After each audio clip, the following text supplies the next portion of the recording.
Rappel en physique de 5e secondaire, vous allez retrouver ce cours théorique sur le site patiosciences.com, onglet Rappel. Principalement, nous allons voir les outils mathématiques. En physique de 5e secondaire, c'est ce qui importe, les outils mathématiques. Donc, la première partie va être assez rapide. Alors, on définit c'est quoi la physique. C'est l'étude des propriétés générales des corps, des lois qui tendent à modifier leur état ou leur mouvement sans modifier leur nature. Donc, on va survoler. Vous avez vu dans vos années antérieures la notion d'onde.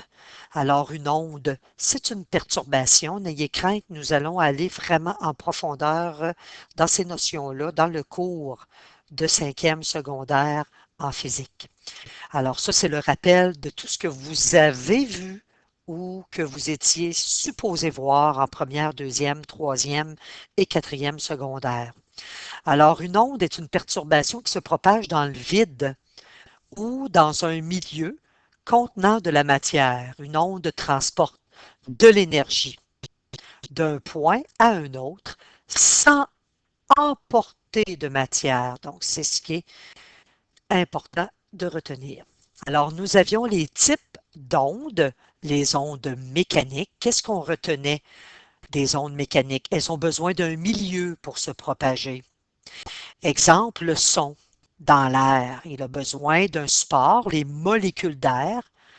C'est le support qui sert au son à voyager, en fait, à cette onde-là de voyager.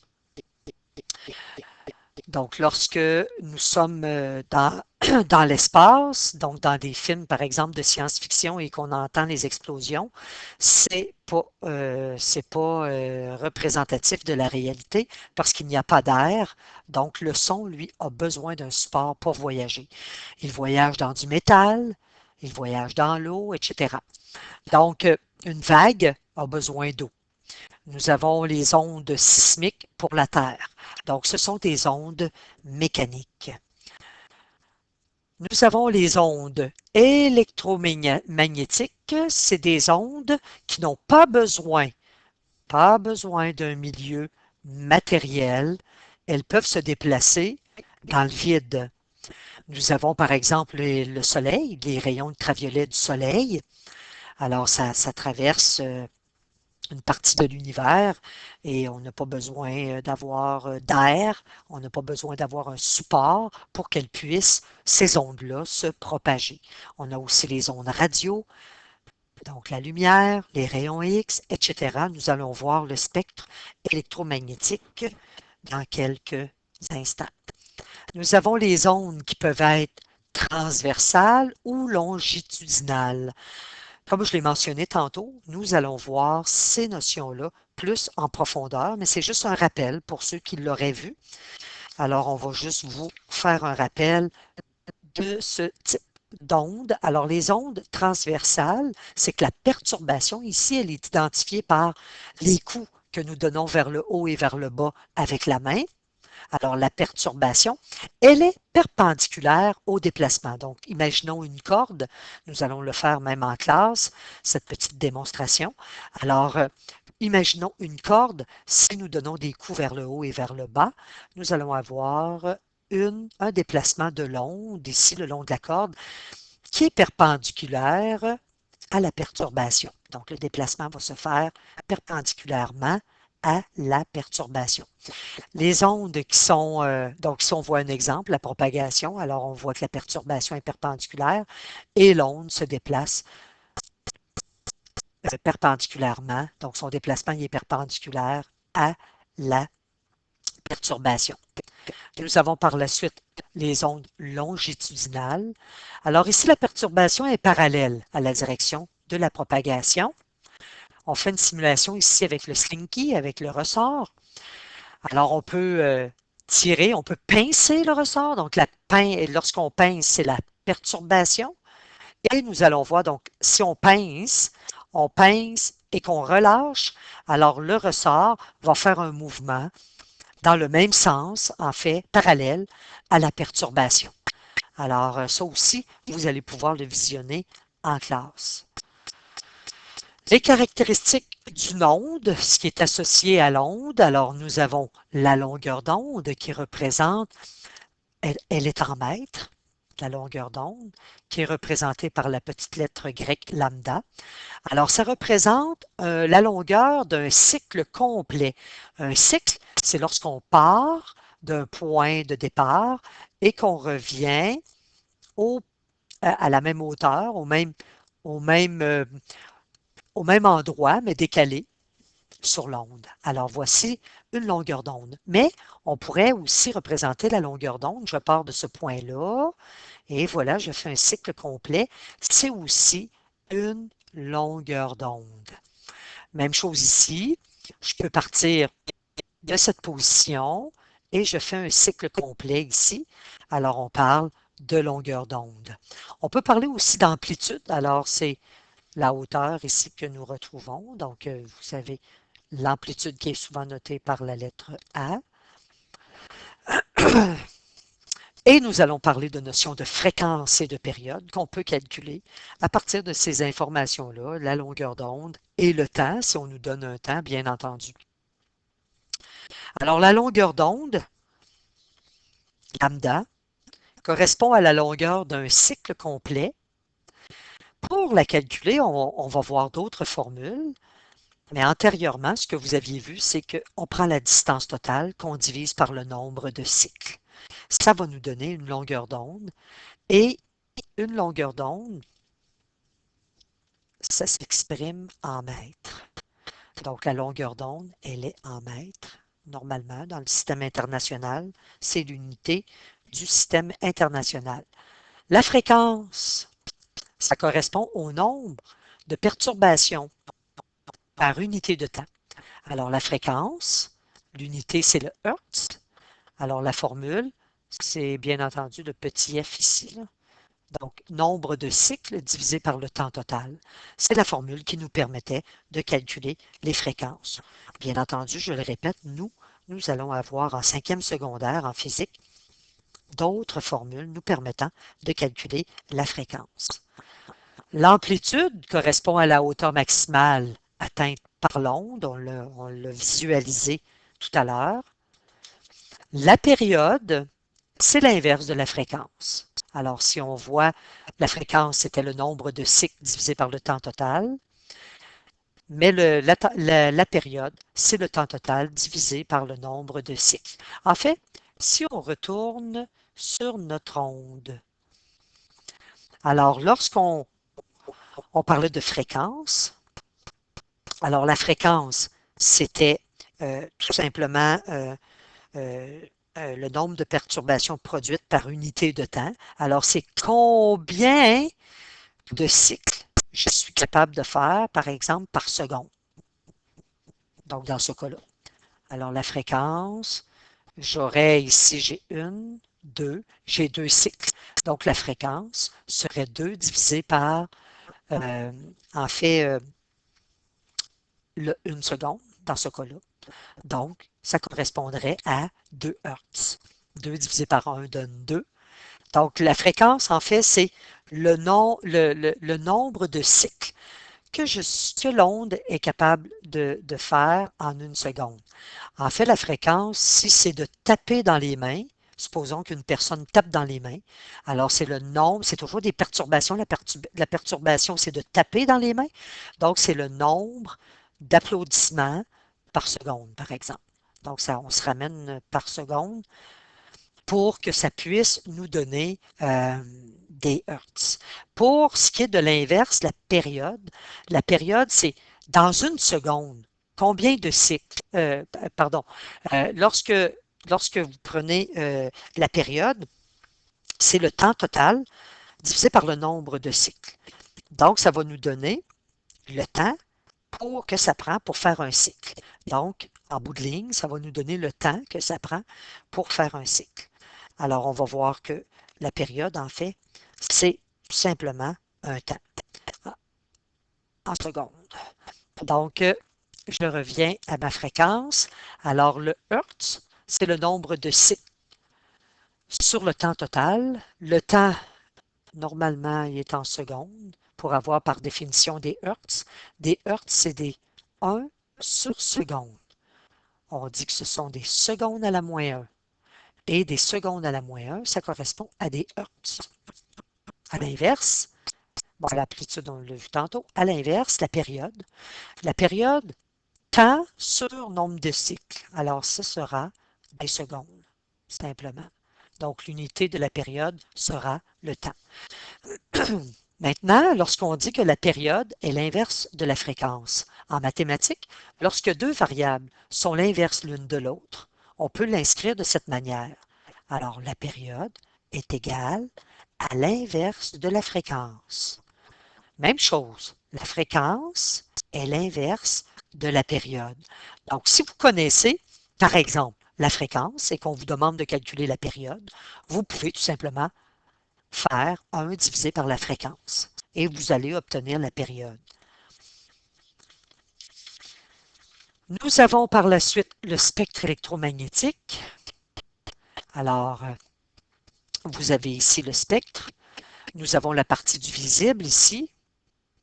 Nous avons aussi la fréquence. On remarque que les rayons gamma, par exemple, ont une fréquence très, très, très élevée. Ce sont des rayons plus pénétrants, donc plus dangereux. Donc, vous avez tout simplement à prendre connaissance de ce tableau. La lumière blanche, si on va juste chercher la portion de notre spectre électromagnétique, on voit que ça va de l'infrarouge à l'ultraviolet et on voit que la longueur d'onde n'est pas la même pour l'infrarouge et l'ultraviolet. Le nm, ça nous donne la longueur d'onde en nanomètres. Donc, ça veut dire 800 nanomètres. Le nm, ça veut dire par 10 à la moins 9 mètres. Donc, le petit n veut dire nano en sciences et nano, c'est de l'ordre de 10 à la moins 9. Alors, c'est tellement petit, hein, les longueurs d'onde. Alors, on utilise des préfixes ici devant nos unités. Nous avons par la suite les propriétés de la lumière qui ont été abordées de façon superficielle. Alors, la lumière se déplace en ligne droite. On appelle ça la trajectoire qui est rectiligne. En 5e secondaire, en physique, nous allons voir qu'un phénomène qui témoigne de la trajectoire rectiligne de la lumière, c'est la formation d'ombres. Alors, lorsqu'elle rencontre certains milieux, elle peut être déviée. Nous avons la réflexion de la lumière. Nous allons vraiment l'étudier en profondeur en 5e secondaire. Mais ce que vous aviez vu, c'est tout simplement sa définition et avec les miroirs plans, le comportement des rayons. Alors, le rayon va changer de direction lorsqu'il frappe une surface. Vous avez un exemple. Oups, non, pardon, il n'y a pas d'exemple. Je vais en faire un. Alors ici, je vais juste l'illustrer. Si vous avez un miroir, lorsqu'un rayon frappe ce miroir, alors ce que ça dit, c'est que ça dévie. Mais vous allez voir que la déviation n'est pas aléatoire. Nous allons voir les lois de la réflexion. La première loi, on dit que le rayon incident, la normale, et le rayon réfléchi sont tous dans le même plan. Un petit truc en sciences ou en mathématiques, lorsqu'une figure est dans le même plan ou dans un plan différent, là, donc je vais vous illustrer ça comme ça, je vais me faire un axe de réflexion, comme on a vu en mathématiques, en géométrie des transformations. Oups. Alors, c'est pas tout à fait la même longueur, mais oups. Supposons que c'est la même longueur. Je vais juste essayer de le faire un petit peu plus précis. Bon, oups. Alors, l'image de cet objet, donc supposons que j'ai A, B, C. Nous avons vu que ça donnerait en fait une réflexion, comme en mathématiques, avec notre axe de réflexion. Je vais essayer de la faire pas mal à la même grandeur. Et voilà. Alors, lorsque nous avons l'image, alors c'est une réflexion, supposons que j'ai un miroir plan. Nous voyons, si on plie sur l'axe de réflexion, supposons que c'est sur une feuille de papier, on va voir que les deux vont se superposer. Si on écrit la figure, l'image, ça va donner A', B', C'. Alors, lorsqu'on dit qu'une figure est dans le même plan, ben, on va commencer par le plan qui est différent, un plan qui est différent. Donc, ici, pour illustrer, pour voir, qu'est-ce que ça veut dire le même plan? En fait, lorsque vous avez cette symétrie, OK, et que vous faites la lecture des sommets ou ce qui illustre, ce qui identifie la figure, donc regardez la lecture A, B, C. Ça se fait ici dans le sens inverse de l'aiguille d'une montre.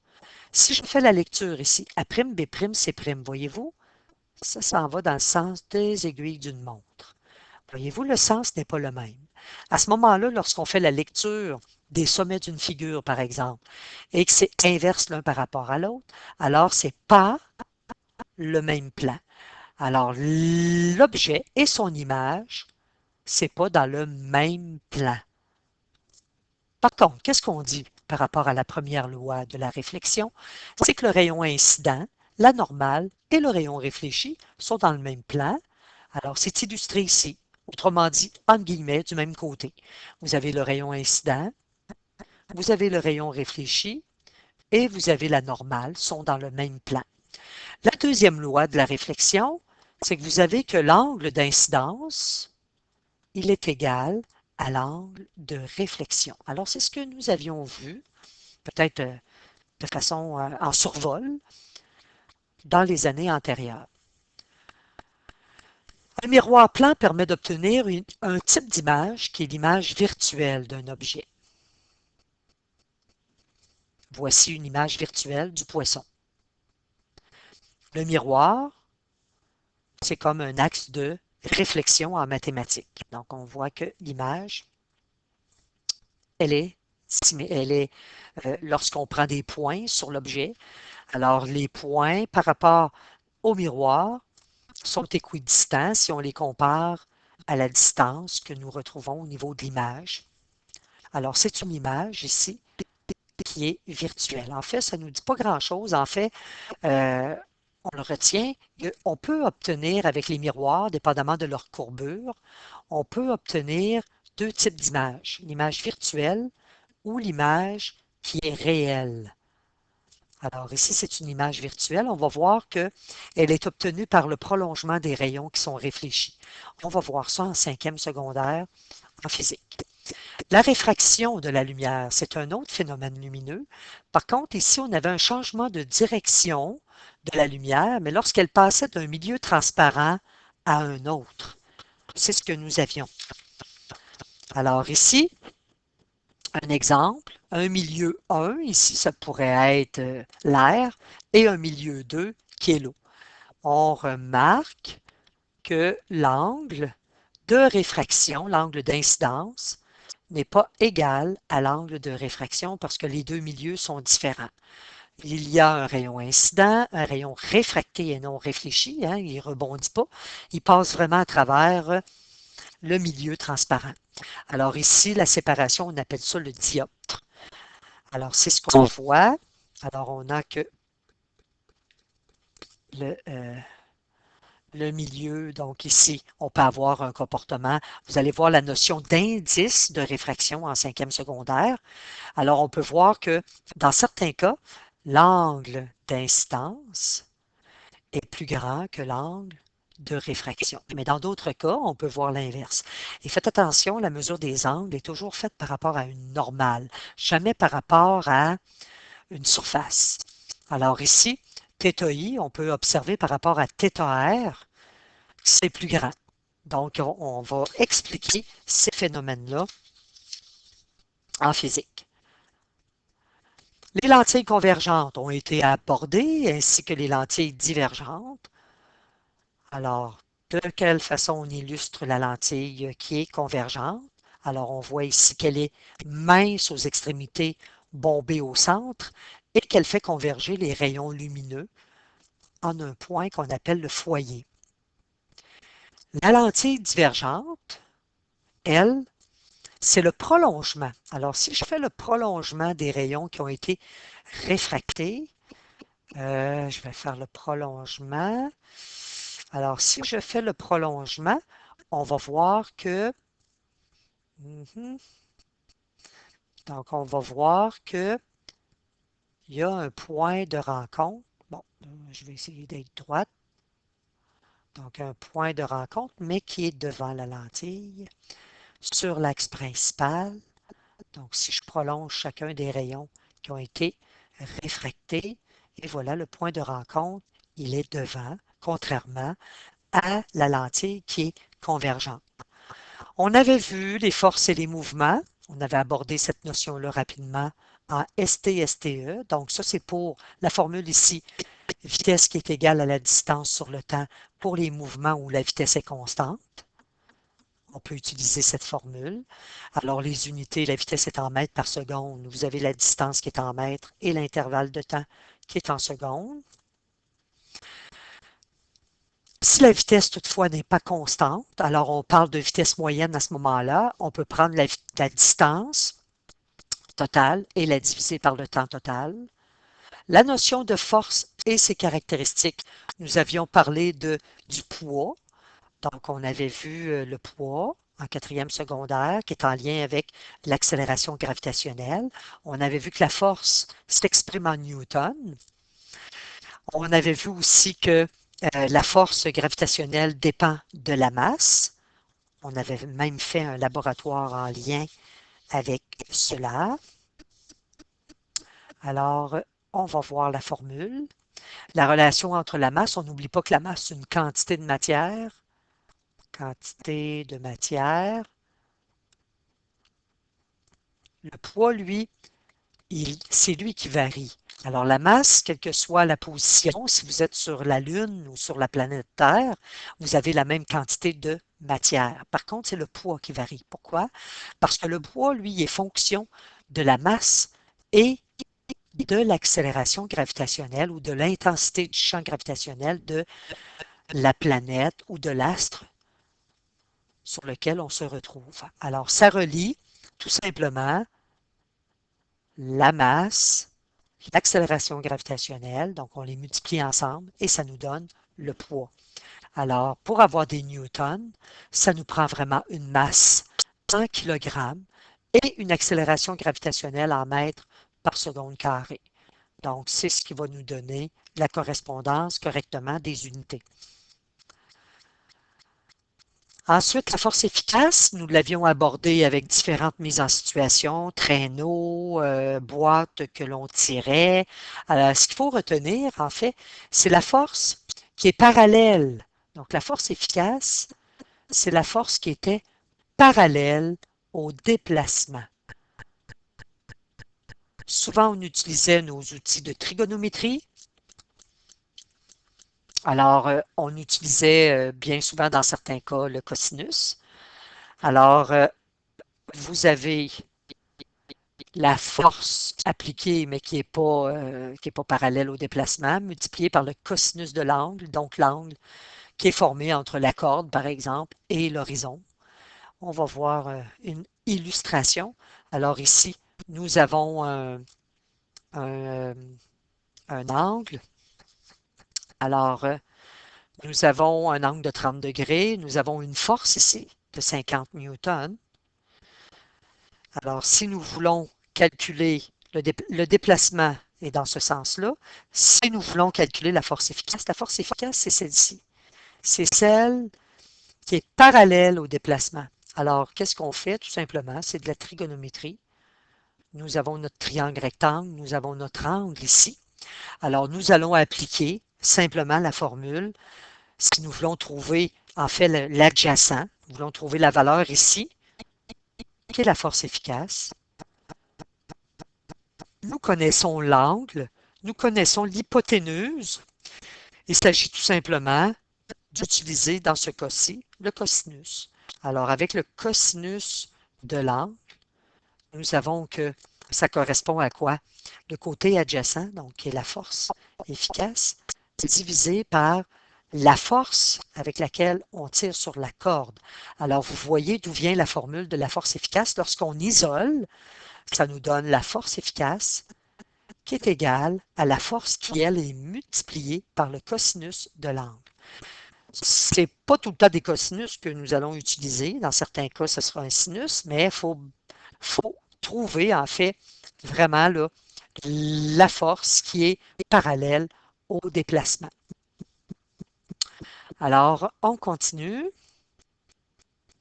Ici, vous pouvez le calculer en passant, donc vous pouvez simplement là, substituer. Donc, le 50 fois le cosinus de votre angle qui était de 30 degrés. Ensuite, nous avons l'énergie, la notion d'énergie. Relation entre le travail, on avait vu cette notion-là, qui est en joules. Hein, on le voit ici. Alors, c'est pour calculer un travail, on se souvient, ça nous prenait une force et un déplacement. Mais les deux, encore une fois, il faut que ce soit parallèle. Si ce n'est pas parallèle, on ne peut pas parler de notion de travail. C'est de l'énergie transférée ou perdue.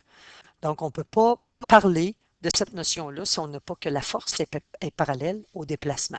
Le déplacement, il est en mètres, la force, elle est en newton, et le travail, il est en joules. Si je veux illustrer ce que je viens de mentionner, si vous avez un déplacement qui se fait dans ce sens-là et que vous appliquez une force dans le même sens ou qui est parallèle, vous pouvez parler de travail.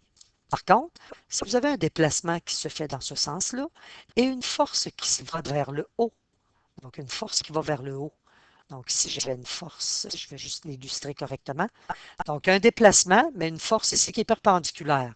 Alors ici, il n'y a pas de travail parce que la force n'est pas parallèle au déplacement. Donc c'est ce que nous avions vu l'an passé. On avait parlé aussi d'énergie cinétique. On n'oublie pas que la cinétique, c'est en lien avec mouvement.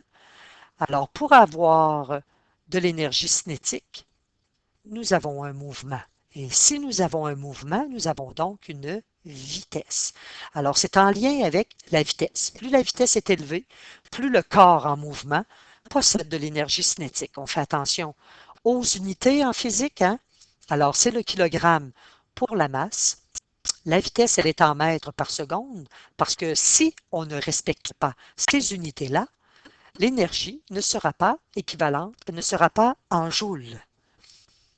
L'énergie potentielle, nous avions abordé l'énergie potentielle. En fait, l'énergie potentielle, elle est en lien avec la position de l'objet. Nous avions mg fois h. Mg, on se souvient que c'est notre poids, Fg. En fait, c'est Fg fois h. Alors, l'énergie potentielle, si nous avons cette représentation-là, par exemple, en A, en B, nous avons la hauteur par rapport à l'horizon en B, qui est plus grande que la hauteur en A. Alors, l'énergie potentielle en A sera plus petite que l'énergie potentielle en B. C'est logique, puisque nous avons que l'énergie est en lien avec la hauteur. Et plus la hauteur elle est élevée, plus l'énergie potentielle elle est grande. Alors l'énergie elle est en joules, la masse de l'objet est toujours en kilogrammes. L'accélération gravitationnelle, bien entendu, si vous êtes sur la Terre, c'est le 9,8 mètres par seconde carrée et la hauteur elle est en mètres. Ensuite, ce que nous avions vu, c'était la loi de la conservation de l'énergie. En quatrième secondaire, on négligeait le frottement. Alors, si vous avez, par exemple, oups, je vais faire une autre représentation. Alors, si nous avons, par exemple, un corps en mouvement sur cette trajectoire, supposons qu'ici c'est l'horizon, alors pour différentes positions, A, B, etc., on se souvient que nous avions toujours du potentiel et du cinétique. Parfois, le potentiel, comme ici, par exemple, si on part du repos, Donc, supposons que c'est un objet qui est immobile et là qui va être en mouvement. Alors, l'énergie mécanique ou l'énergie totale, hein, on peut dire aussi l'énergie totale, elle était égale seulement de l'énergie potentielle. Mais tout le long de la descente, hein, nous perdons en potentiel pour gagner en cinétique parce que la vitesse va augmenter. Et en bout de ligne, lorsqu'on néglige le frottement, on voyait que l'énergie, tout le long de la trajectoire, l'énergie totale est la même. Donc, nous avions abordé ces notions-là l'an passé. La relation entre la puissance et l'énergie, la puissance, c'est une, entre guillemets, une vitesse de consommation. Par exemple, lorsqu'on parle de l'électricité, c'est comme une vitesse de consommation d'énergie électrique. Sa formule, énergie sur le temps. La puissance est en watts, l'énergie toujours en joules. Il faut que le temps soit en secondes. Nous avions un autre, OK, comme je vous le mentionnais au tout début, je vous disais qu'en physique, ce qui est le plus important, ce sont des outils mathématiques. Et les voici, ces outils mathématiques. Autant en optique qu'en mécanique, nous allons avoir à utiliser la formule qui nous permet de résoudre une fonction du second degré. Alors, il faut la mettre sous la forme ax2 plus bx plus c, qui est égal à 0. Alors, je vais faire un exemple. On se souvient que pour trouver le x, alors c'est moins b plus ou moins radical b2 moins 4 fois a fois c divisé par 2a. Alors, c'est écrit ici, c'est la même chose. Alors, un exemple. Oups. Donc, un exemple. Cette équation du second degré n'est pas sur la forme ax2 plus bx plus c qui est égal à 0. Alors, je vais amener tous les termes en x2 du même côté. Alors, je fais moins 4x2 des deux côtés. Ça va faire disparaître le terme ici. Je vais amener aussi les termes en x. Donc, j'ai déjà 8x. Alors, je vais amener le 3x, il va devenir moins 3x. Alors, lui disparaît. Et je vais amener les termes constants. Alors, moins 4, moins 7.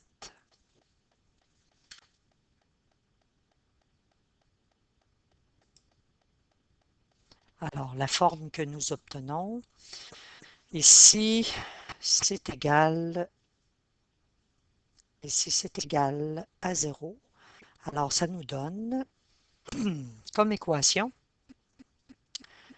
que la forme ax2 plus bx plus c est égale à 0, 2x2 plus 5x moins 11 qui est égal à 0. Pardon. Alors, si on substitue, ça va nous donner moins 5, le A, pas le A, mais le B, moins B. Donc, le moins B, le B, c'est le 5. Donc, moins B radical, B2, qui est le 5 au carré, moins 4 fois A, qui est 2, fois C, qui est moins 11. Le tout divisé par 2A, donc 2 fois 2. Lorsque vous allez calculer ici, ça nous donne moins 88. Moins, ça veut dire qu'à l'intérieur, nous avons moins 5 plus, donc à l'intérieur, nous avons 5 au carré, c'est 25. Moins 88, donc plus 88. Le tout divisé par 4. Ça va nous donner un moins 5 plus ou moins radical de 113 divisé par 4. Alors, nous avons, et là, ben, normalement, nous avons une mise en situation qui est en lien. Alors, le x, nous avons deux valeurs, 1,41 ou x est égal à moins 3,91. Dans plusieurs cas, on rejette la valeur qui est négative, mais ça va dépendre. Ensuite, les notions de base en physique de cinquième secondaire.